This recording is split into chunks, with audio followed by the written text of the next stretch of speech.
Queridos irmãos e amigos, a paz do Senhor Jesus, está começando mais um programa Escola Bíblica Dominical e hoje nós iremos estudar a lição de número 8 com o tema transgênero. Que transrealidade é essa? Nós queremos agradecer a Deus por sua vida, pela vida da sua família, por sua audiência e a sua companhia. Você está sempre aqui conosco e para nós é uma alegria muito grande poder, juntamente com toda a equipe, preparar este programa abençoador para você e a sua casa. Você pode compartilhar o link deste programa através do canal do YouTube, para que outras pessoas sejam alcançadas com esta programação. Em qualquer parte do globo, você pode alcançar vidas. Você que está aqui na cidade de Marabá e também as regiões circunvizinhas que estão ao alcance do sinal da TV Kairos, canal 7.1. Nós queremos também lhe cumprimentar e pedir que você permaneça conosco, porque o programa Escola Bíblica Dominical só está começando. Vamos para o texto áureo, a verdade prática e a leitura bíblica em classe da lição desta semana. O texto áureo nos diz assim: portanto, deixará o varão seu pai e a sua mãe, e apegar-se-á a sua mulher, e serão ambos uma carne. Gênesis capítulo 2 e o versículo de número 24. A verdade prática nos diz assim: a sexualidade bíblica é heterossexual, biologicamente definida, conforme o sexo divinamente criado. A leitura bíblica em classe está no livro de Gênesis, livro de Gênesis, capítulo 2, versículo 7, versículo 18 ao 25. Diz assim a santa palavra do Senhor: e formou o Senhor Deus o homem do pó da terra, e soprou em seus narizes o fôlego da vida, e o homem foi feito alma vivente. E disse o Senhor Deus: não é bom que o homem esteja só, far-lhe-ei uma adjuntora que esteja como diante dele. Havendo, pois, o Senhor Deus formado da terra todo animal do campo e toda ave dos céus, os trouxe a Adão, para este ver como lhe chamaria. E tudo que Adão chamou a toda alma vivente, isso foi o seu nome. E Adão pôs os nomes a todo o gado, e às aves dos céus, e a todo animal do campo. Mas para o homem não se achava adjuntora que estivesse como diante dele. Então o Senhor Deus fez cair um sono pesado sobre Adão, e este adormeceu. E tomou uma das suas costelas e cerrou a carne em seu lugar. E da costela que o Senhor Deus tomou do homem, formou uma mulher, e a trouxe a Adão. E disse Adão: esta é agora osso dos meus ossos e carne da minha carne. Esta será chamada varoa, porquanto do varão foi tomada. Portanto, deixará o varão o seu pai e a sua mãe, e apegar-se-á à sua mulher, e serão ambos uma carne. E ambos estavam nus, o homem e a sua mulher, e não se envergonhavam.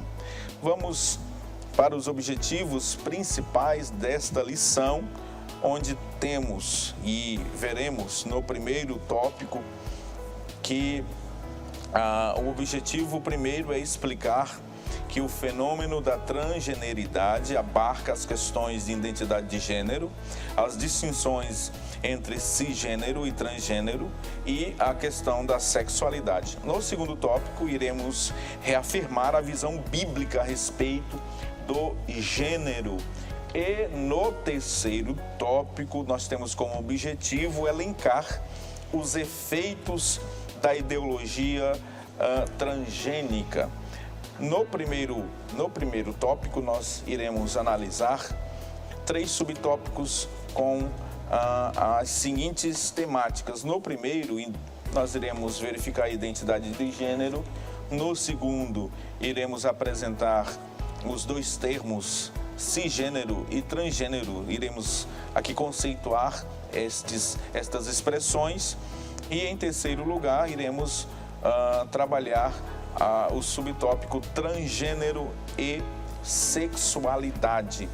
Esta é basicamente os assuntos que iremos abordar logo no primeiro bloco deste programa tão abençoado. Muito bem, nós estamos vivendo um período em que uma agenda progressista ela tem sido imposta e através dos canais de comunicação, as redes sociais e outros segmentos da sociedade, esta militância tem de certa forma influenciado as massas e, portanto, nós estamos diante de um tema que é desafiador, um tanto quanto polêmico, mas nós iremos, com a ajuda do Santo Espírito do Senhor, aqui apresentar, à luz das Escrituras Sagradas, quais são os posicionamentos da nossa amada e querida igreja. Para comentar esta lição comigo, eu estou recebendo aqui com muita alegria o pastor Luiz Cavalcante e também o pastor Elias Gomes, que serão os comentaristas desta lição. Pastor Luiz Cavalcante, Pai do Senhor Jesus, seja bem-vindo a este programa. É uma honra e um prazer tê-lo aqui nessa mesa para a gente conversar sobre este assunto que é um tanto quanto delicado, mas necessário, pastor Luiz. Amém. A paz do Senhor. A paz do Senhor a todos que nos escutam, que nos assistem. Também é um prazer estar aqui conosco, com vocês, partilhando esse momento tão importante. Um momento que nós estamos aqui, desde já, com muita tranquilidade, em nome da fé que cremos, que professamos. E, com certeza, toda essa abordagem que queremos construir aqui é uma apologia, sim, à nossa fé, mas respeitando as divergências, respeitando os pontos de vista contrários, inclusive aos nossos, né? Mas eu tenho certeza que realmente é um tema extremamente atual, importante, que a igreja, como a noiva do Cordeiro, que se prepara para morar no céu, precisa tratar com muita tranquilidade, mas à luz das Escrituras, para não se deixar realmente levar por outras vozes que às vezes destoam daquilo que é a vontade de Deus para as nossas vidas. Muito bem. Pastor Elias, mais uma vez, é uma alegria tê-lo aqui, Pai do Senhor Jesus. Hoje, este tema transgênero, que transrealidade é essa, é um tema em que nós enfrentamos um desafio ao trabalharmos este assunto, mas que a igreja ela tem a sua posição e essa posição é com base na Escritura Sagrada. Pastor Elias. Amém. Pastor Epaminondas, a paz do Senhor, pastor Luiz, todos os nossos irmãos que estão aí do outro lado na tela. Pois bem, nós já sabemos que desde o início do trimestre nós trataríamos de assuntos delicados, porém relevantes, indispensáveis do ponto de vista bíblico para nós discutirmos. E nós, na condição de igreja do Senhor, que temos uma visão, que temos uma cosmovisão, que temos um posicionamento, nós, na verdade, utilizamos esses programas e a escola bíblica em si para nós justamente apresentarmos o posicionamento da igreja, como a igreja enxerga essas temáticas e como ela apresenta a sua fé nesses elementos que são muito importantes. E já falou aqui o pastor Luiz, que a igreja ela tem um posicionamento do ponto de vista espiritual, ela tem uma fé que professa e nós, durante esta lição, como em outras, nós haveremos de apresentar, de manifestar a luz das Sagradas Escrituras, que é o nosso norte maior, que é a nossa única regra de fé e prática. Pastor Luiz, aproveitando a sua companhia honrosa aqui conosco e também o fato de, além do senhor ser pastor e tem pastorado uma congregação nessa grande cidade, o senhor também é jurista, como jurista. Esse tema, ele é um tema apologético e que nós temos, conforme a nossa declaração de fé, né, nós temos a nossa confissão de fé. E a nossa Constituição Federal nos assegura a liberdade de consciência, de pensamento e de crença. E essa lição, de modo algum, o pastor Luiz já até pontuou aqui, nós não temos como objetivo ofender ninguém, pessoas, de modo algum. Aqui, pastor Luiz, nós iremos o que nós iremos trabalhar aqui é tão somente no campo das ideias, né? Apresentar o nosso posicionamento conforme a nossa declaração de fé. O senhor pastor Luiz, eu gostaria que o senhor pontuasse, em linhas gerais, alguns pontos aí da nossa liberdade que temos religiosa. Realmente a liberdade de expressão, a liberdade de culto, ela é uma garantia esculpida na nossa Constituição Federal. E nós vivemos numa sociedade plural, onde, inclusive, essa pluralidade, ela é externada e percebida pela diversidade de credos, de crenças, de valores que se crê.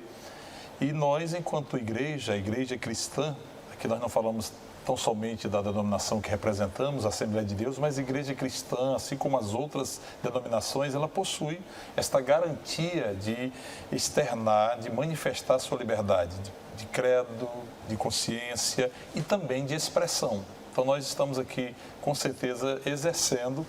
Obviamente, toda liberdade ela tem os seus limites, né? Nós não temos como, de maneira nenhuma, extrapolar esses limites, as linhas estabelecidas pela própria Constituição, e eu acho, um momento oportuno para que as pessoas entendam isso.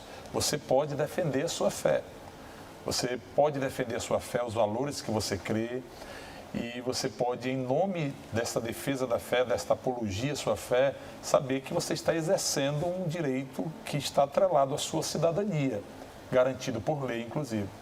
Ótimo.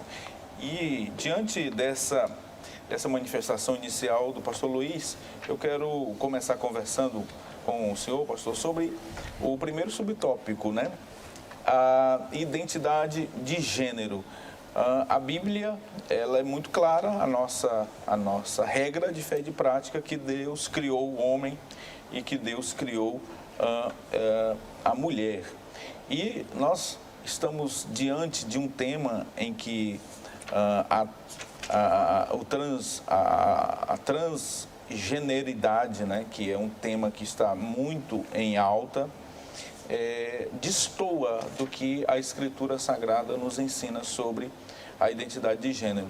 Deus criou o homem e Deus criou a mulher com cada um com as suas características próprias. Para nós construirmos e avançarmos um pouquinho no entendimento do propósito da lição de hoje, faz-se necessário nós compreendermos esse conceito de identidade de gênero, né? Porque nós estamos falando aqui, o tema da lição de transgênero, a gente precisa compreender que há um conceito acerca de identidade, conceito dentro da cosmovisão cristã e um conceito também dentro de outras cosmovisões, de outros entendimentos. A cosmovisão cristã, que ela é alicerçada nas Escrituras e que arraigada na cultura judaica cristã, ela passa esse conceito de gênero está diretamente relacionado de forma inequívoca ao sexo masculino e feminino. Então, quando você fala identidade de gênero, nós estamos falando de alguém que ou nasceu homem ou nasceu mulher. Este é o conceito, o entendimento inequívoco à luz das Escrituras, da tradição cristã e daquilo que nós, enquanto cristãos formados nessa cultura, temos. Agora, ao longo dos anos, é importante a gente entender por que se gerou essa discussão toda, sobretudo a partir do século passado, por volta da década de 70, o movimento feminista ele começou de forma latente a crescer e esse conceito de gênero ele começou a ser modificado, a ser entendido de uma forma diversa, não mais à luz dessa ortodoxia cristã, desses preceitos bíblicos, mas passaram a não necessariamente estar relacionado à pessoa do homem, do macho, do masculino ou do feminino, da mulher.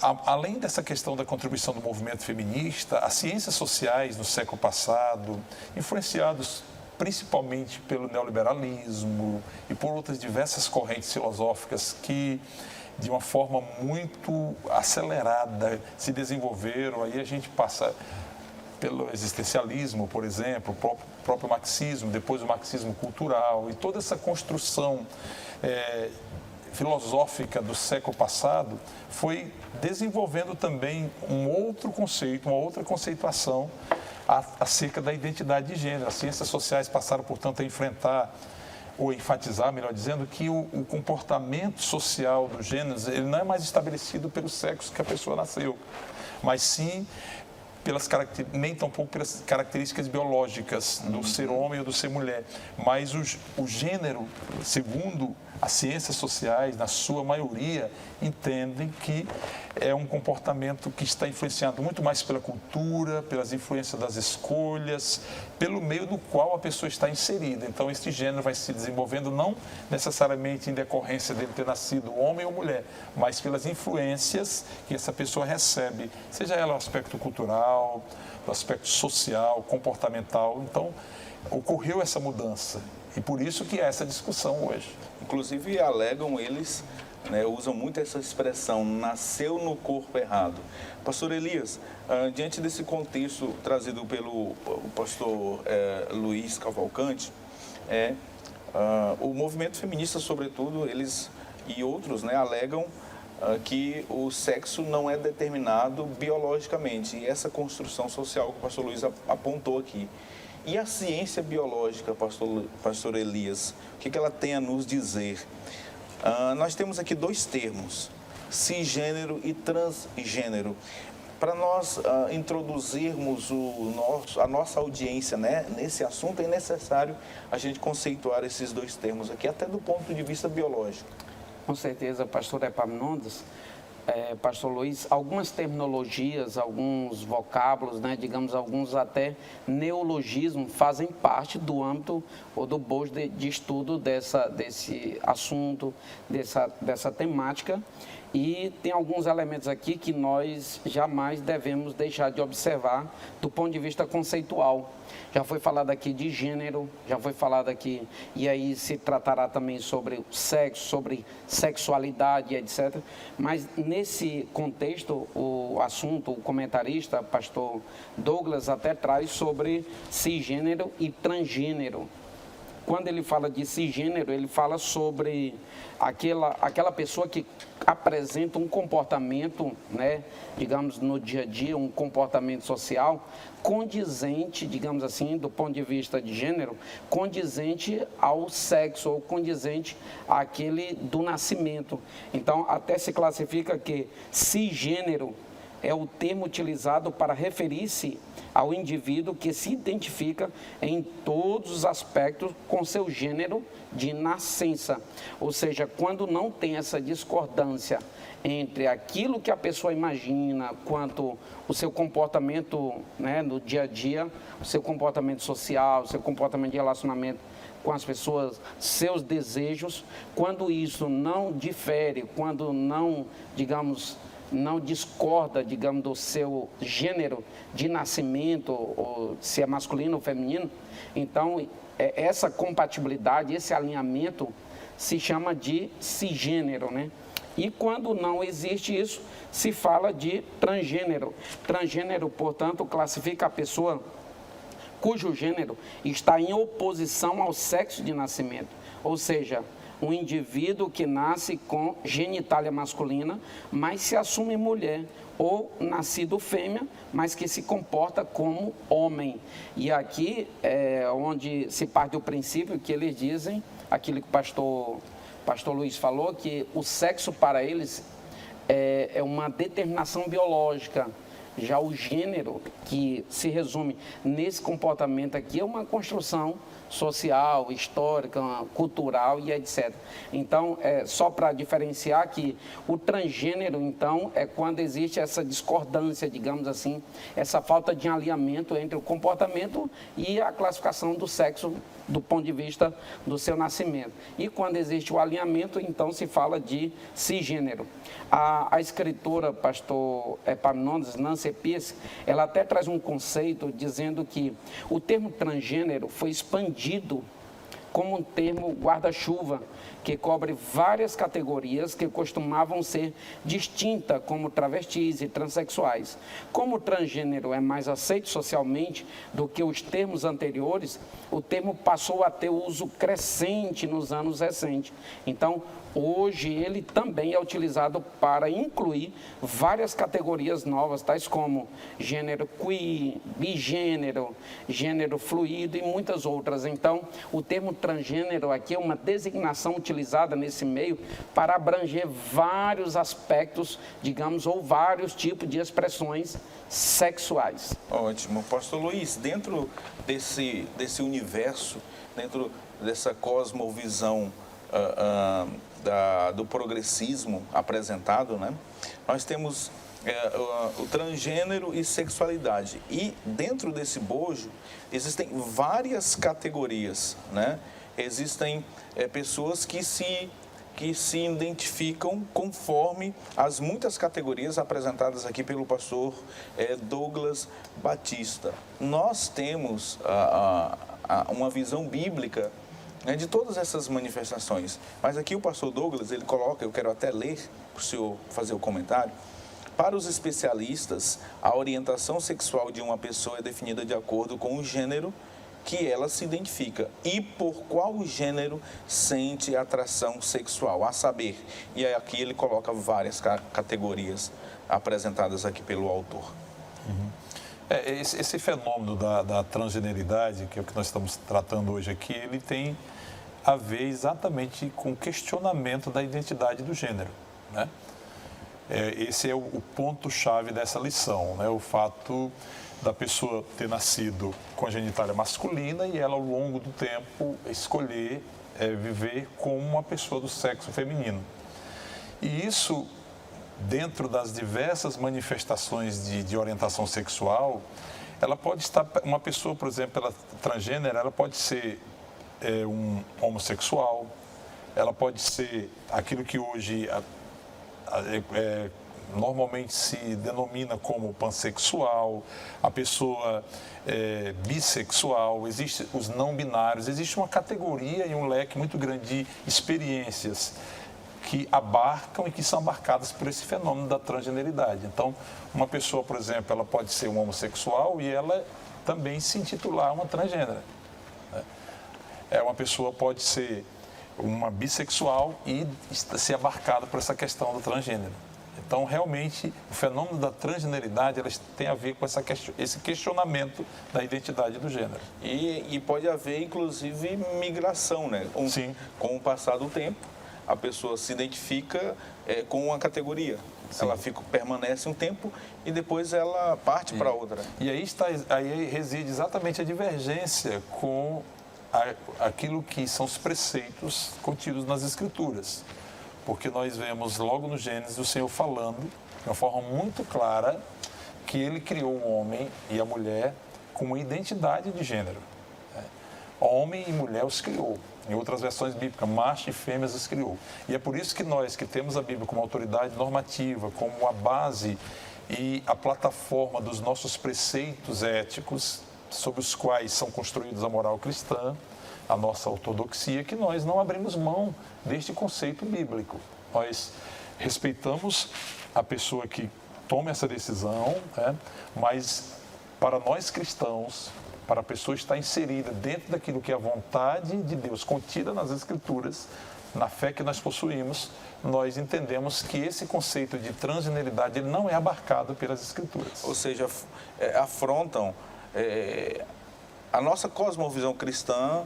Ela é, assim, pastor Elias, frontalmente atacada, né, ferida com esses comportamentos. E como o pastor Luiz colocou muito bem, as pessoas elas são livres, né, pastor Luiz, para exercerem a sua sexualidade conforme elas querem. Mas nós temos a nossa confissão de fé, nós temos a nossa declaração, nós temos a nossa cosmovisão de mundo e de fé. E de acordo com a Escritura Sagrada, nós temos um padrão de sexualidade e como ela deve ser exercida. E nós já falamos aqui em outros programas, né, que a sexualidade ela deve ser exercida dentro do casamento heterossexual, monogâmico, né, e indissolúvel. E aí, pastor Elias, aqui acredito que o pastor Luiz tocou também no ponto-chave. Esses comportamentos aqui não são os comportamentos que são apresentados para a família cristã dentro do nosso ponto de vista. Com certeza, pastor Epaminondas. Nós cremos da forma como Deus estabeleceu, desde o princípio, que a família, dentro dos padrões divinos, ela tem características específicas, né? Ela deve necessariamente atender alguns fatores que o próprio Deus estabeleceu. E um deles é essa diferenciação entre o homem e mulher. O que nós vemos aqui é que, na verdade, a cisgeneridade, digamos assim, quando nós tratamos sobre o cisgênero, está associado, a identidade de gênero está necessariamente associado ao sexo da pessoa, ou seja, a identidade de gênero é fruto, sim, do sexo com o qual ela nasceu. Já a ideia, porque nós estamos tratando de um movimento ideológico, e toda ideologia é um conjunto de ideias que é pregado, que é anunciado, que é vendido, digamos assim. E aí a ideia aqui é de que a identidade de gênero em nada depende necessariamente do sexo, né, com o qual a pessoa nasceu. Nós vemos que lá no livro do Gênesis, razão pela qual nós falamos na Bíblia, no verso 27 do capítulo 1, nos diz assim: assim Deus criou o ser humano à sua imagem, a imagem de Deus o criou, homem e mulher os criou. Então, nós cremos nesse aspecto, que Deus criou de forma definitiva homem e mulher com suas designações, tanto física quanto comportamentais e com um papel social, digamos que basicamente específico para serem desenvolvidos no meio no qual ele iria se relacionar, né? Ou seja, há uma finalidade, há um propósito. Deus cria o homem e a mulher com propósitos e com uma finalidade dentro desse contexto. Há de se ressaltar, pastor Epaminondas, pastor Luiz, nós já evidenciamos, falamos novamente que, por exemplo, há muitos que dizem que a igreja ela é exclusiva, que a igreja exclui pessoas e etc. Classifica, não, a igreja, à luz da Bíblia, ela acata, ela acolhe todas as igrejas, inclusive das nossas congregações, elas acolhem todo tipo de pessoa, independentemente da classe social, do aspecto moral que a pessoa possa apresentar. Agora, é claro, a igreja ela é movida e ela é conduzida com base nas escrituras, e as escrituras ela reprova a conduta, ela reprova a prática de pessoas e não a própria pessoa. E o fato de eu não concordar com a prática da pessoa não quer dizer necessariamente que eu odeio a pessoa, quer dizer que eu tenho aversão à pessoa, não. Eu discordo da pessoa, aliás, eu discordo da prática, mas eu amo a pessoa. Por esta razão é que nós estamos expondo. E essa questão, é interessante nós destacarmos que na igreja primitiva nós vamos encontrar essa mesma posição assumida inclusive pelo apóstolo Paulo.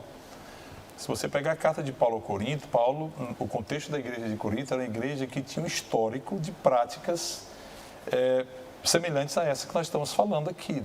Uma das práticas da cultura pagã, da cultura antes daquela igreja ser alcançada pelo Evangelho, era uma igreja que prestava culto a Dionísio. E dentro da prática da liturgia do culto ao deus Dionísio, havia a prática do homossexualismo. Era muito comum. Então, quando aquela cidade ela é alcançada pelo Evangelho e a igreja em Corinto ela começa ali a crescer no conhecimento e na graça, Deus, usando o apóstolo Paulo, ele destaca e elenca diversas práticas pecaminosas, dentre elas essas práticas relacionadas à sexualidade, dizendo: olha, vocês são acolhidos por Deus, Deus os ama, mas essas práticas não condizem com a vontade de Deus.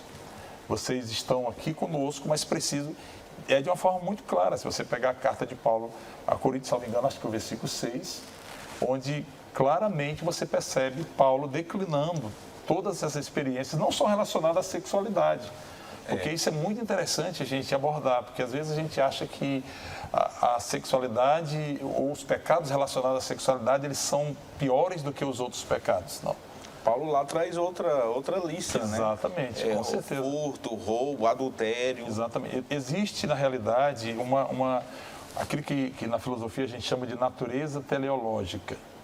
Quando Deus cria o homem, ele cria com um propósito. Toda criação ela tem uma finalidade. E dentro dessa finalidade está o corpo. O corpo não está desvinculado deste propósito, dessa natureza teleológica, desta finalidade para a qual se propôs. E o que ocorre com o pecado? Ocorre exatamente uma descaracterização dessa imagem e semelhança moral de Deus e que precisa ser restaurada. E a igreja está aqui justamente pregando o Evangelho, sendo um instrumento do Evangelho de Jesus Cristo, dizendo isso, olha, há uma finalidade, há um propósito de Deus para todos, para a humanidade, e que passa por esta restauração, não só na área da sexualidade, mas na área do coração, em todas as dimensões constitutivas do ser humano. Assim como o mentiroso precisa ser restaurado, assim como o corrupto precisa ser restaurado, assim como o ambicioso, como o violento, como o dominador, todos estão no mesmo patamar. É muito importante a gente entender que o homem, pela sua natureza, está destituído da graça de Deus. E que não existe pecado de estimação. Sim, e não é o fato de nós sermos cristãos e termos sido alcançados por esta graça que nós estamos num patamar de superioridade ou nos acharmos mais importantes do que quem não é cristão. A diferença é que nós somos pecadores como todos os demais, porque destituídos todos foram da glória de Deus. A diferença é que fomos alcançados pela graça do Senhor Jesus. E essa graça está à disposição de todos. E que pelo Espírito Santo, pela ação, né, e a operação do Espírito Santo, ela vem restaurar as vidas, né? Eu e você, antes de sermos alcançados, quantos pecados nós outrora praticávamos e hoje, com a graça de Deus, nós vamos lutando contra as tentações, contra as provações. Então, o que nós falamos quando tratamos de um assunto como esse, não é condenando, não é fazendo um prejuízo, mas é dizendo, Deus tem um propósito que não começa de fora para dentro. Não é pelo jeito do seu cabelo, pelo jeito da sua roupa, pelo jeito do que você usa como utensílio, como bijuteria, não. É uma transformação que é de dentro para fora. O Evangelho, ele realmente faz nova todas as coisas, mas essa novidade de vida começa do interior. E só uma pessoa que encontra Jesus Cristo que entende exatamente isso. Que maravilha! O assunto está maravilhoso, nós estamos aqui sob a orientação do Senhor para transmitir esta mensagem a você que está nos assistindo agora. A graça de Deus, ela pode lhe alcançar, lhe restaurar e fazer de você uma pessoa feliz. Vamos para um breve intervalo, uma pequena pausa e não saia daí. Voltaremos para no segundo bloco tratarmos sobre a reafirmação e a visão bíblica de gênero. Não saia daí, nós voltamos já já.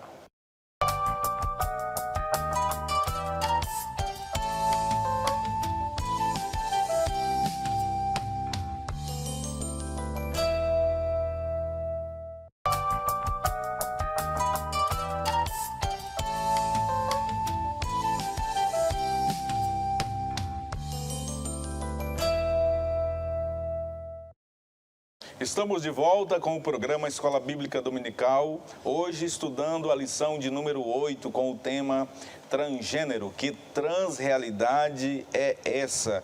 Nós iremos neste segundo bloco estudar o tema que agora está aí aparecendo no seu visor, reafirmando a visão bíblica de gênero. Iremos perceber que o autor nos traz aqui a constituição biológica, a constituição moral e a constituição da sexualidade do ser humano.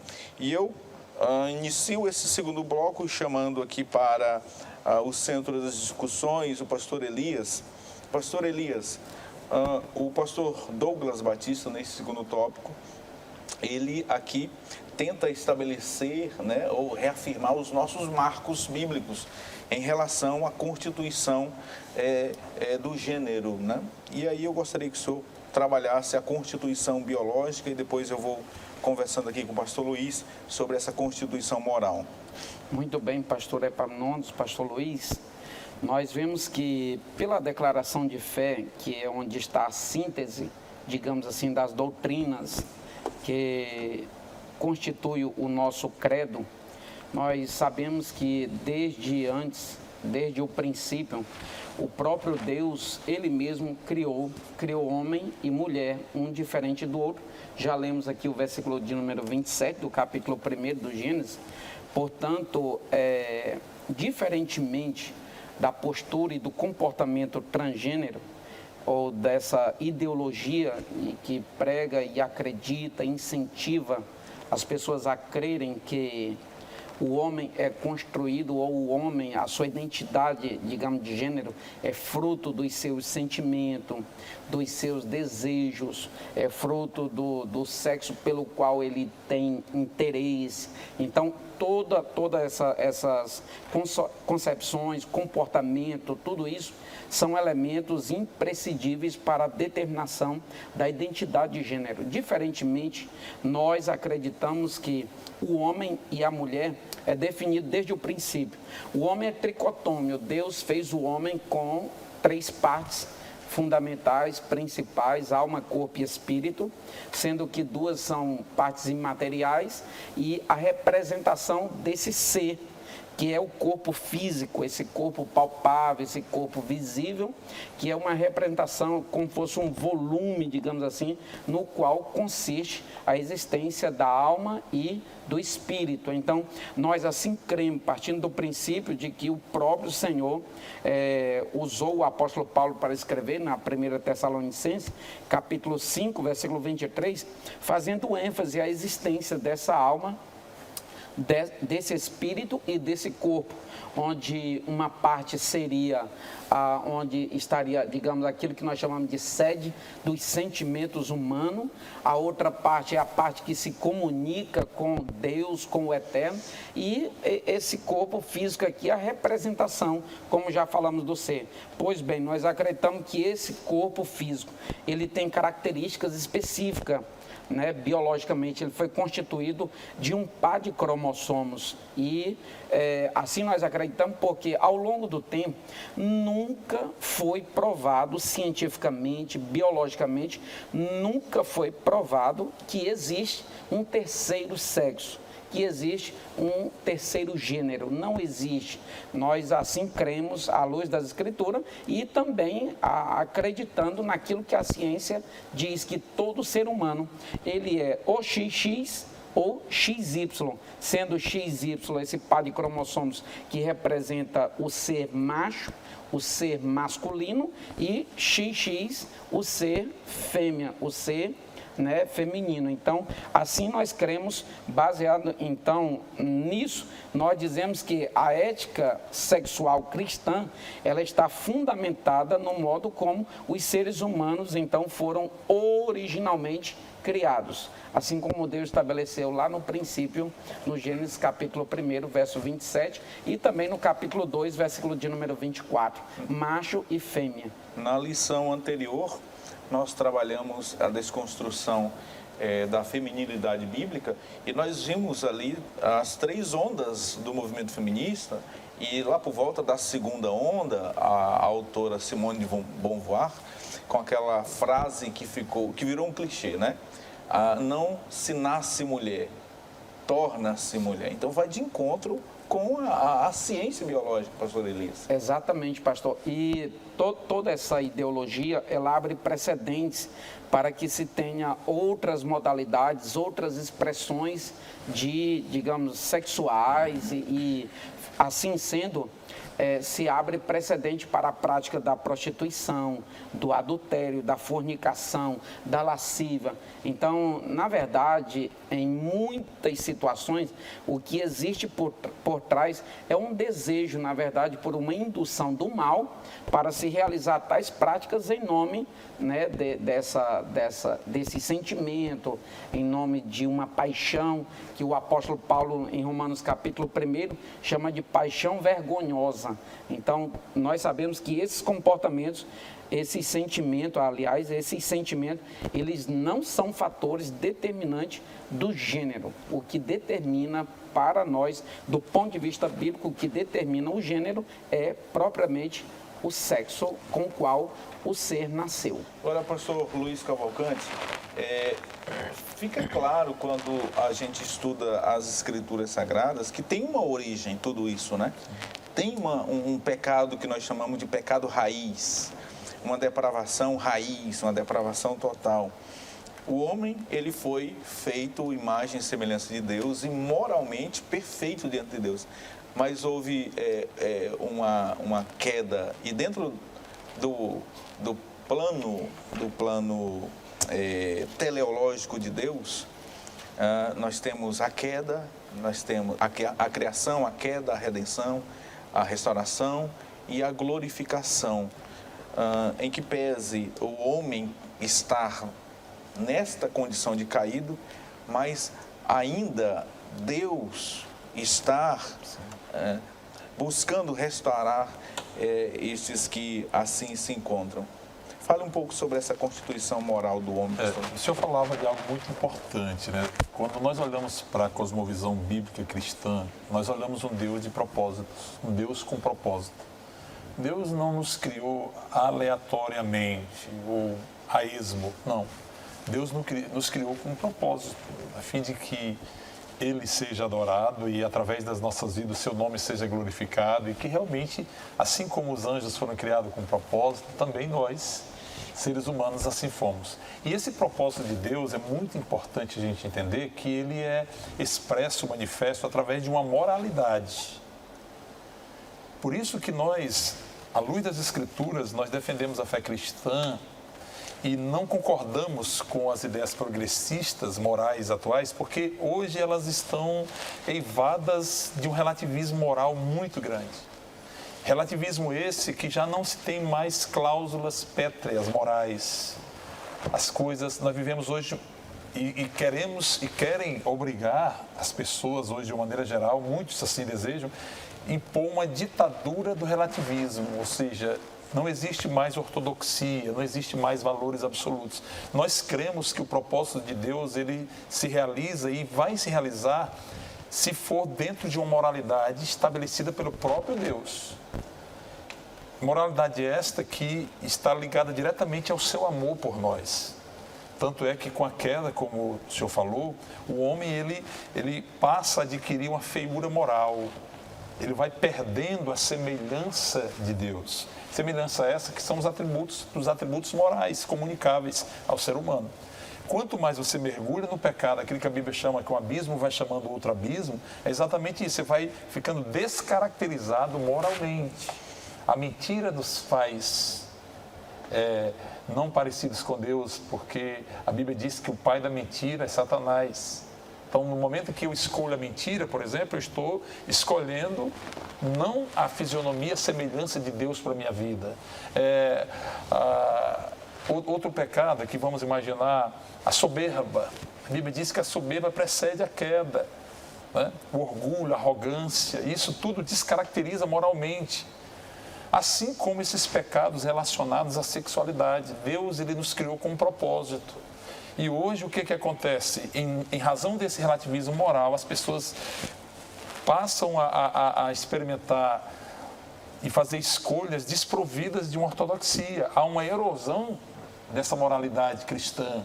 E muitos, inclusive, a criticam, às vezes esnobando o próprio nome do Senhor, às vezes trazendo e querendo trazer um estigma para a pessoa de Jesus como alguém que não é o Salvador da humanidade, que não é Deus, que não é uma personificação do próprio Deus. E nós, enquanto igreja, que aqui estamos com o propósito de anunciar este propósito de Deus para o pecador, essa mesma graça que nos alcançou, nós dizemos, olha, há uma restituição que passa justamente para eu olhar para aquilo que é essa novidade de vida que Jesus traz para mim e que eu posso ser restaurado e posso novamente ser restituída em mim esta imagem e semelhança de Deus. Por que nós não concordamos com esse relativismo moral, inclusive relacionado a essa questão da sexualidade? Porque ela não nos aproxima de Deus. Deus é amor, Deus nos ama, mas Deus também é juízo, é justiça, né? E na sua fidelidade, Ele não compactua com o pecado do homem. E aqui eu insisto em dizer, em todas as experiências pecaminosas do homem, não só as relacionadas à sexualidade humana. E o que nós estamos aqui dizendo é exatamente isso. Nós, enquanto igreja, não podemos concordar e abraçar esse discurso relacionado à transgeneridade, porque ele fere o propósito de Deus para a humanidade. Deus nos criou a alma, corpo e espírito, e esta corporeidade ela precisa ser santificada pelo Espírito Santo. E a restituição moral passa exatamente quando eu permito que o Espírito Santo de Deus, o próprio Deus, ele venha operar e ser esse agente de transformação na minha vida. Diante disso, nós só podemos compreender que a pessoa somente poderá exercer uma sexualidade santa aos padrões de Deus se passar pelo processo restaurador, pelo novo nascimento. Do contrário, é o que Paulo disse aos Romanos, no capítulo 6, versículo 12. Portanto, não permitam que o pecado reine em seu corpo mortal, fazendo com que vocês obedeçam às suas paixões. Pastor Elias, o que na verdade a gente percebe, Pastor Luiz, são paixões, né? Aquilo que Paulo diz, paixões infames, né? É a manifestação mais profunda de um coração caído, ausente de Deus, distante de Deus, que leva as pessoas a essa busca desenfreada pelo prazer, pelas sensações, pelas emoções, e não se preocupando com o porvir, com o amanhã. Pastor Elias, e essa constituição da sexualidade? Deus também tem um propósito, né, para a sexualidade. Exatamente, pastor Epaminondas, e pastor Luiz até já deu uma pontuada quanto a esse propósito teleológico de Deus ao criar o corpo da pessoa, ao criar o corpo do homem, ao criar o corpo da mulher. Nós vemos que é algo absolutamente perfeito, né? O quanto quando você olha para as características físicas de um homem, quando você olha para as características físicas de uma mulher, e quando ambos compreendem do ponto de vista bíblico, do ponto de vista divino, né, a proposta para a qual Deus os criou, parece que se encaixa, tudo faz sentido. A mulher faz todo sentido para a existência do homem e o homem faz todo sentido para a existência da mulher. Então é algo que Deus criou já com um propósito, digamos que absolutamente pleno. E a ideia da transgeneridade, na verdade, é fazer do corpo um instrumento qualquer para atender determinados anseios, paixões, né, vergonhosas que vocês já citaram, e não fazer do corpo um elemento que glorifica o nome do Senhor. Não é à toa que Paulo fala em 1 Coríntios, capítulo de número 6, que ele diz mesmo que o nosso corpo não é nosso. E através deste corpo nós devemos glorificar o nome do Senhor. Glorificar o nome do Senhor. Quando é que isso acontece? Isso só pode acontecer se a pessoa entender o plano de Deus, a priori, que o Senhor utilizou para criá-los.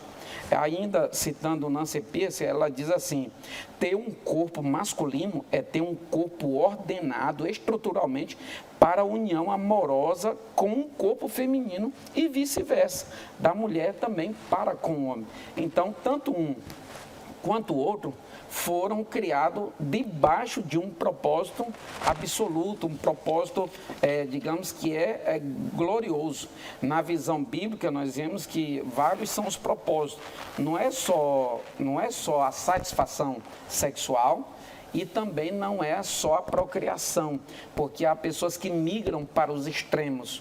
Quando nós fazemos apologia ao casamento nos padrões bíblicos, nós sabemos que o homem casa para procriar, e isso é atender um propósito divino, mas ao mesmo tempo, nesse âmbito, o Senhor quer a satisfação sexual, quer que os dois se usufruam, porque o próprio Deus criou o sexo e estabeleceu isso no casamento. Então, isso acontecendo nas linhas do casamento, e cada um bebendo da sua própria fonte, como nos fala Salomão em Provérbios, tudo isso é atender o propósito de Deus e glorificar o seu nome. E a sexualidade, me permita, sim, ela é algo tão santa, tão bonita, né? O sexo é algo maravilhoso que Deus deu a cada um de nós, né?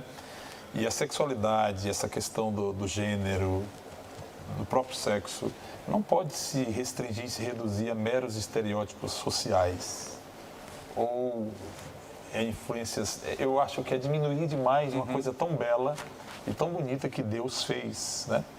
Então isso a gente eu pelo menos entendo dessa forma, que a sexualidade que possuímos e atrelada a ela a afetividade, ela nos complementa, ela nos realiza, e sobretudo quando você vive nessa perspectiva bíblica, é uma satisfação que não advém tão somente de uma experiência, de um encontro corporal, de um prazer momentâneo, mas é algo muito mais sagrado, muito mais profundo, né?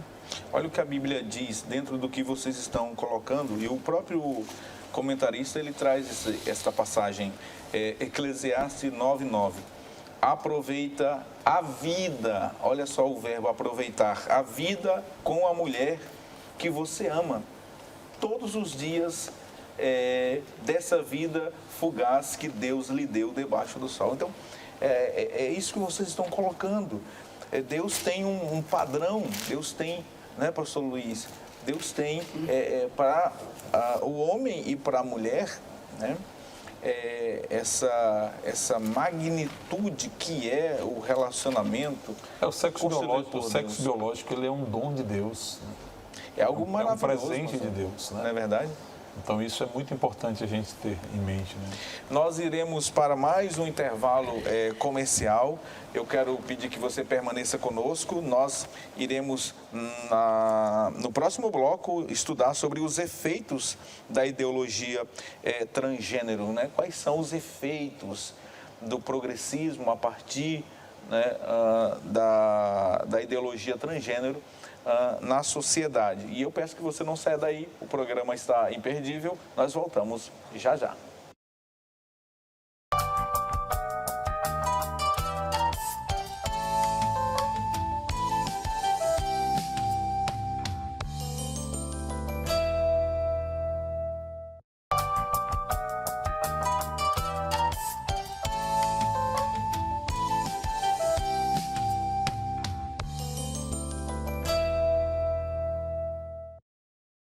Já estamos de volta com o programa Escola Bíblica Dominical, e você que está chegando agora, ligando o seu televisor ou acessando o YouTube, nós estamos estudando hoje a lição de número 8 com o tema transgênero. Que transrealidade é esta? Nós estamos no terceiro e último bloco deste programa tão abençoador. E agora nós iremos estudar sobre os efeitos da ideologia transgênero.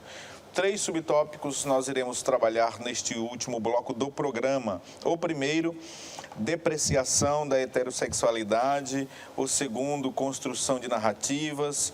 E o terceiro, linguagem neutra. São efeitos, são consequências desta ideologia que para nós é contrária à palavra de Deus. Pastor Luiz Cavalcante, o autor aqui ele apresenta 3 efeitos, né, da ideologia transgênero.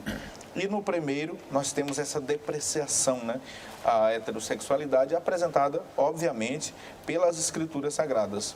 Deus, ele apresenta desde o primeiro livro, e Jesus reafirma, né, tudo o que é estabelecido lá no livro do Gênesis, em Mateus capítulo 19, o próprio Jesus quem traz essa constituição, né, do gênero e essa apresentação da sexualidade. Também ratificada por Paulo, né, quando escreve aos Efésios, né, essa mesma questão. O certo é que, infelizmente, hoje, o que é que nós percebemos dentro de todo esse contexto? Nós vemos uma tentativa, isso é muito perceptível, uma tentativa de depreciar esse conceito desses princípios que nós cristãos cremos. Hoje há um esforço, sobretudo no meio daqueles que levantam esta bandeira, desta pauta, desses assuntos relacionados à ideologia de gênero e todos os outros a eles ligados, uma tentativa de depreciar a prática heterossexual. Tudo aquilo, e aí aquilo que se chama de heteronormatividade, né? Como se fosse algo opressor, como se fosse algo machista, algo preconceituoso. E aquilo que nós falamos, eu acho que em nenhum momento ao longo das nossas falas aqui, nós esboçamos aqui raiva, ódio... Ou tentativa de humilhar alguém por pensar diferente de nós. Na realidade, o fato de nós pensarmos um modelo é que nós entendemos que é um propósito de Deus, que é um modelo relacionado a essa questão da heterossexualidade, isso não nos deve colocar numa posição de inferioridade ou algo depreciado.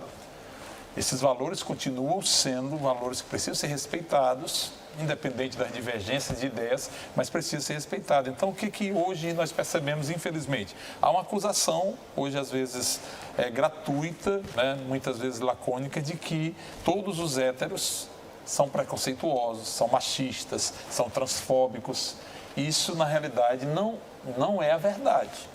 Não estou dizendo que, de repente, no meio de alguém que tem essa posição, não existe essas manifestações. É muito bom o senhor colocar isso aí. Porque a gente sabe que existe muita ignorância, existe muito preconceito, às vezes a pessoa não tem essa maturidade e a sabedoria. E nós cristãos precisamos entender que o fato de pensarmos diferente, de termos esses pressupostos ortodoxos, esses valores, esses preceitos que constroem e que são os fundamentos da ética cristã, não nos autoriza a ter uma postura de xingar, de perseguir, de maltratar, de bater, de matar. Isso não coaduna-se com o Evangelho, né? O Evangelho, a mensagem do Evangelho é uma mensagem que produz um fruto de arrependimento, mas ela é uma mensagem levada com amor, né? Com amor. Então, nós, de maneira nenhuma, também devemos concordar com esta acusação leviana, que eu entendo que é uma acusação leviana, de que todos aqueles que são héteros são machistas, são perseguidores, são transfóbicos, são homofóbicos. Então, essa depreciação da heterossexualidade, ela é um fato, existe, e nós precisamos defender os nossos princípios, rebatendo de forma muito tranquila, muito serena, de que essas posturas não se coadunam realmente com o nosso pensamento. O que me parece, pastor Luiz, pastor Elias, é que a militância quer rotular, exatamente para criar uma situação.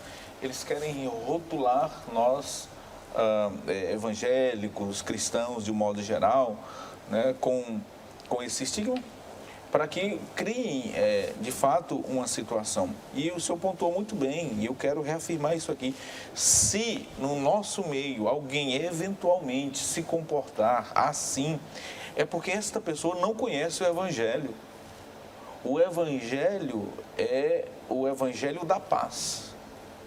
Nós somos pela paz. Agora, o fato de sermos pela paz, né, o Evangelho deve ser pregado com autoridade, deve ser pregado com muita objetividade, com clareza, mas com amor. Isso não quer dizer que devemos concordar com todas as opiniões ou manifestações, né? Principalmente aquelas que frontalmente, né, agridem o Evangelho. Assim como também, eu acho que essa reciprocidade ela deve haver. Se você tem um pensamento diferente, você tem que respeitar. Você não pode, porque às vezes o ataque ele é tão grosseiro que leva, por exemplo, até realmente a vilipendiar a fé do outro. A você, por exemplo, colocar aquele que para nós é realmente a nossa referência, o nosso caminho, a verdade e a vida, que é Cristo. Às vezes você vê essa pessoa vilipendiando, vê a pessoa colocando uma caricatura, um estigma que a Bíblia não revela que Jesus é dessa forma. Então, esse respeito ele precisa ser recíproco, porque assim que nós vamos construindo os relacionamentos, né? Cada um é livre para escolher a fé que vai professar. E cada um também deve entender que essa liberdade, ela tem os seus limites, tem as questões limítrofes que estabelecem. Olha, eu não posso extrapolar porque eu estou desrespeitando as convicções do outro, né? E aí eles, às vezes, usam até de forma distorcida a imagem, a figura do nosso Cristo, de Cristo, né? E querem com isso dizer que Deus é amor, que Jesus é amor, mas veja que em todos os eventos no Novo Testamento em que Jesus se depara com um comportamento que ofende a santidade de Deus, ele diz: vai e não peques mais. Jesus nunca, jamais discriminou alguém, ele nunca, jamais rejeitou um pecador arrependido que se aproximou dele, muito pelo contrário. Jesus estava entre eles, levando as boas novas de salvação e transformação a todos eles. Mas a mensagem, ela sempre foi pregada. Arrependei-vos, era sempre a mensagem. A intolerância com o pecado sempre é algo muito presente. E aí, pastor, essa linha é muito tênue que eles querem colocar. Para nós há uma clara diferença, né? Eles não conseguem vislumbrar isso, que a nossa intolerância não é com a pessoa, né? Não é com o ser humano. O ser humano, ele é e deve ser preservado, respeitado. Mas aqui nós não podemos, de modo algum, coadunar com a prática que nós, à luz das Escrituras, consideramos pecaminosa. Aí sim, nós somos intolerantes com o pecado, com aquilo que ofende a santidade de Deus, né? Mas as pessoas, de modo algum, conforme o pastor Elias já colocou aqui em outra fala dele, né? Nós recebemos todos, né, pastor Elias, e amamos a todos. E aí, o segundo subtópico, pastor Elias, construção de narrativas. Militantes trans alegam que a subjetividade de alguém de sentir homem ou mulher deve sobrepor aos aspectos biológicos. Exatamente, pastor Epaminondas. Nesse terceiro e último bloco e no terceiro tópico também, né, nós estamos vendo as consequências, os efeitos que muitas das vezes são nefastos, são nocivos para o padrão, né, da identidade sexual com a qual Deus criou o homem e Deus criou a mulher. E nós vemos o quão essa ideologia de gênero ela pode apresentar aspectos nocivos. Agora, vale nós ressaltarmos que neste movimento, pastor Luiz, existem os ativistas propriamente dito. São aqueles militantes que é um grupo mais resumido e que levantam a bandeira mais enfaticamente. São estes que, na sua grande maioria, rotulam quem discorda do seu posicionamento como transfóbico, homofóbico, etc. Alguns adjetivos que vocês já citaram. E nós sabemos que eles alegam que essa subjetividade que eles sentem, que eles percebem no seu interior, ela deve sim ser superada, claro, ou deve superar, aliás, esse ponto de vista de dizer que o ser é determinado biologicamente. Nós vemos que o ativismo está presente no meio da educação, está na saúde e está em vários âmbitos da sociedade que são de uma grande relevância, digamos, para a formação cultural, formação moral e social das pessoas, inclusive dos nossos filhos. E existem sim influências. E nós sabemos e devemos observar que muitos por aí afora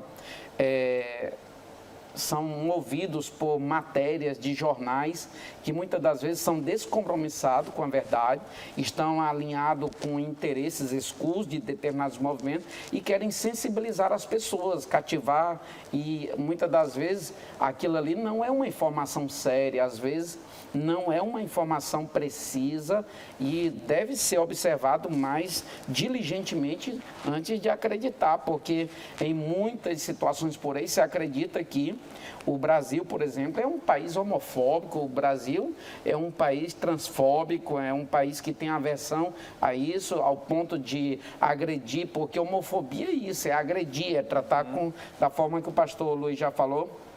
E isso é muito perigoso. Quando essas pessoas, uma grande parte, digamos que a maioria, que não faz parte da militância propriamente, está nesse conflito de identidade, de gênero, digamos assim, muitas das vezes está numa família cujos costumes, cuja cultura é uma totalmente diferente daquela que quer ser determinada pelos seus anseios, pelas suas paixões, pelos seus desejos, aí ele é enveredado pela indução, por aquilo que o movimento propriamente prega, que é digamos que a utilização de hormônio, passar por procedimento cirúrgico, alteração do fenótipo propriamente dito, né, partes externas do corpo, para caracterizar o gênero para o qual ele acredita que assim seja.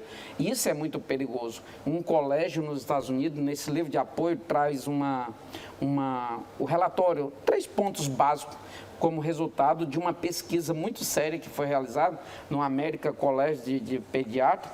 Ele diz o seguinte: primeiro, todas essas pessoas que usaram indiscriminadamente o uso né, de hormônio e fizeram ou passaram por cirurgia, por mudança de sexo, digamos assim, de alteração do fenótipo, primeiro, houve conflitos entre mente e corpo, e esses conflitos deveriam, na verdade, ser corrigidos pelo alinhamento do gênero com o sexo anatômico. Ou seja, o que deveria ser observado aqui predominantemente ou como um fator preponderante ou predominante, deveria ser o sexo anatômico da pessoa e não as suas inclinações, seus desejos. Meninos não nascem com cérebro feminilizado e meninas não nascem com cérebro masculinizado. O terceiro, pessoas presas no corpo errado, é uma crença ideológica que não tem base na ciência rigorosa. Então nós vemos aqui que aquela ideia, aquela falácia, que na verdade é uma narrativa desse meio dizendo que nasceu no corpo errado, não passa na verdade de uma falácia. E aí, pastor Luiz, nós temos ainda o terceiro efeito, né? O pastor Elias trouxe essa construção de narrativas e nós temos agora que está em alta, né? Está muito em alta a questão da linguagem neutra, que traz e trará, pastor, acredito eu, sérios prejuízos para a sociedade. Hoje os ativistas desse movimento transgênero e afins, né? Eles consideram a gramática normativa, aquela que tradicionalmente ela estabeleceu os parâmetros da nossa ortografia, da nossa linguagem, como machista e até como elitista, né? Existe esta visão que tenta ser passada. E aí há uma pretensão realmente da militância em substituir as vogais A e OR, né, no caso que define realmente estão relacionados a esse gênero, que tradicionalmente nós conhecemos, na pretensão de neutralizar o gênero. Só Tanto que a própria... que na língua é chamada de vogal de gênero, né? Isso, exatamente. E agora é interessante que a própria língua, o próprio gênero neutro, ele é absorvido também pela gramática. Sim. Quando você fala, por exemplo, no discurso público, olha, você se refere aos homens, você está se referindo ao ser humano masculino e feminino. Então a própria gramática, ela já tem esta faculdade de contemplar o neutro, né? Não precisa realmente desse esforço. Mas é aquilo que o senhor falou, existe realmente uma tentativa de desconstruir, né, a linguagem para atender essa ideologia de gênero. E aí, eu outro dia assistindo uma especialista em língua portuguesa, ela dizendo que a tentativa de se implementar a linguagem neutra vai acabar excluindo a comunidade surda por conta da linguagem neutra. E eu achei muito interessante o posicionamento dela quando o pastor Luiz colocou também, né, já colocou aqui, que a língua portuguesa, o gênero neutro é absorvido pelo masculino, né? E aí não há necessidade de, por exemplo, em cumprimentar uma plateia, dizer boa noite a todos e a todas. É uma redundância, não há necessidade. Boa noite a todos envolve, contempla todos que estão ali, homens e mulheres. E agora nós temos boa noite a todos, a todas, e para, então, contemplar essa militância, boa noite a todos. E soa isso assim. Quando você fala, por exemplo, as pessoas gostam de determinada coisa, você está abrangendo a todas as pessoas. E tranquilamente você contempla. Isso não há, de maneira nenhuma, realmente uma linguagem que seja machista ou elitista, enfim, isso não existe. Realmente é uma construção, infelizmente, que está sendo realizada, que pode trazer consequências também negativas. O que nos parece é que o progressismo, o pastor Elias, ele vem atacando todas as bases da sociedade, né? Atacando todas as bases da sociedade para provocar o pastor Luiz usou a expressão, essa erosão mesmo. Exatamente. Inclusive, pastor, esse movimento ideológico trabalha e tenta trabalhar pelo viés da legalidade, né? Aquilo que chama de legalização, digamos, do nosso ponto de vista bíblico-teológico, legalização, digamos que do pecado. Nós vemos, há projetos de lei, inclusive, no âmbito municipal, em determinados municípios grandes do nosso país, de até se excluir, por exemplo, em determinados documentos, em determinadas instituições públicas, retirar nome de pai, retirar nome de mãe e substituir por outros nomes mais abrangentes, tipo cuidador, algum outro nome que seja ou apresente um possível caráter não ofensivo a quem quer que seja. Então, isso é muito perigoso.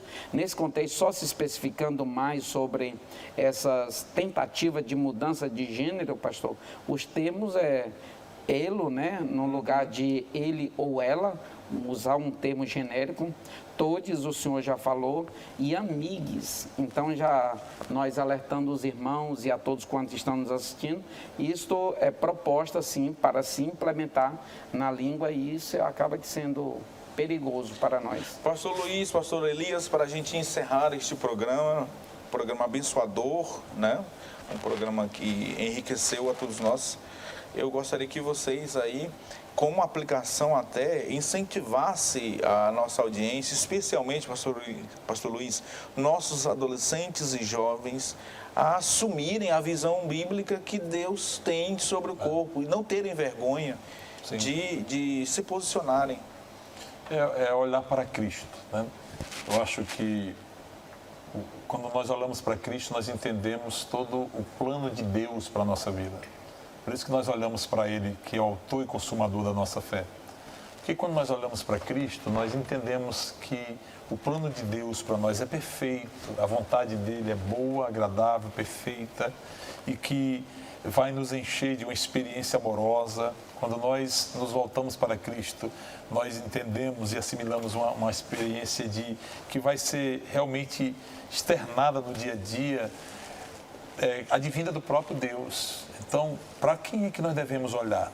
Para Cristo Jesus. E as Escrituras Sagradas é a revelação especial de Deus para nós, da sua vontade, que se centraliza na pessoa do Senhor Jesus. Então, o que eu desejo e que realmente eu oriento para a mocidade, para a juventude, para os irmãos, as irmãs, todos os que estão nos ouvindo, olhemos para o propósito de Deus.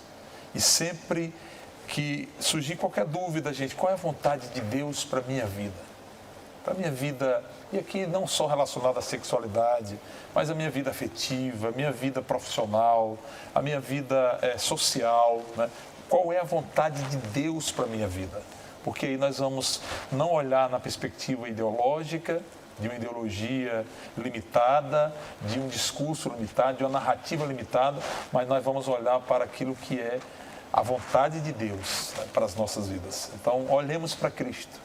Amém. Pastor Elias, o que dizer àquele jovem que está enfrentando conflitos internos ou externos e está diante de circunstâncias parecidas, semelhantes a essas que nós estamos debatendo aqui, lá na universidade, sendo às vezes, né, bombardeado por ideologias, por filosofias progressistas? O que dizer a esses jovens, jovem cristão, evidentemente?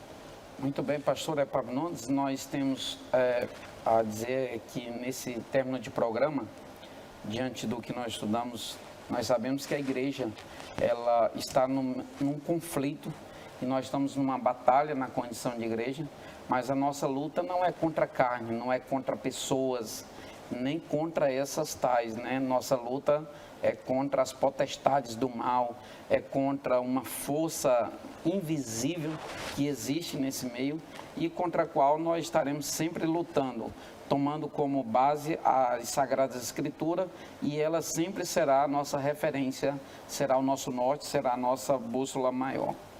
Amém. E assim nós estamos encerrando este programa.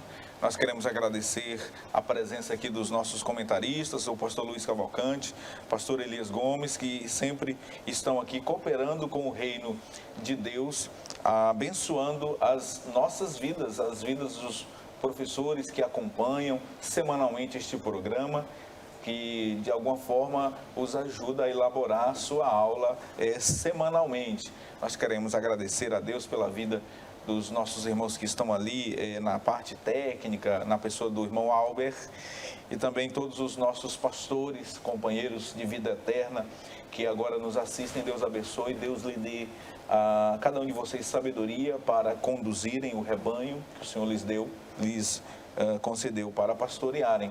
Louvar a Deus e agradecer também pela vida do nosso pastor, o pastor Salles, que tem nos permitido estar aqui semanalmente fazendo este trabalho tão maravilhoso.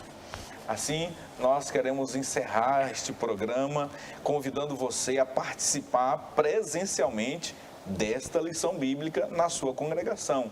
Não deixe de ir à escola bíblica dominical mais próximo da sua casa, ouvir do seu professor, da sua professora, esta lição, ou aquele que estiver ministrando. Portanto, não deixe de ir à escola bíblica dominical. Para encerrar este programa, eu quero convidar aqui o amado pastor Elias para nos despedir em oração. Oremos então. Bendito Deus, poderoso Pai, te agradecemos, Senhor, pelo teu favor, te agradecemos, Senhor, pelo teu propósito em nossas vidas, na vida da igreja, ó Pai, na vida de todos quanto, ó Pai, se chegarem a Ti, corresponderem positivamente ao teu chamado.